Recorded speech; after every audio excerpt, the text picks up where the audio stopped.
Yeah, it can be tough. But in the end, that's why people join the military. Amen.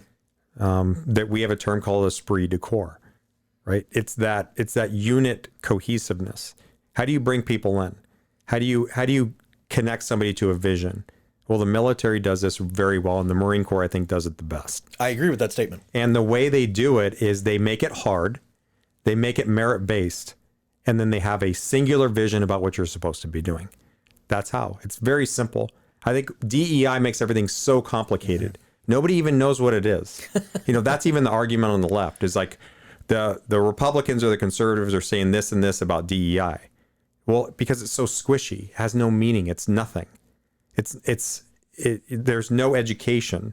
A person goes into this field and it's just so squishy. It's not science-based. It's nothing-based. It's feelings-based. It's feelings-based. People don't want that. No. I think in the end, people know that they haven't accomplished anything. On a personal level, I recognize the fact that the harder something has been in my life to do, the more rewarding it is. That's exactly right. Even if you fail. Absolutely. And absolutely. That's another piece I think is missing from school. Why aren't we failing kids? Not because we want to fail them, but they need to know what their limits are. Everything that every great person who's ever succeeded has failed a lot. Amen.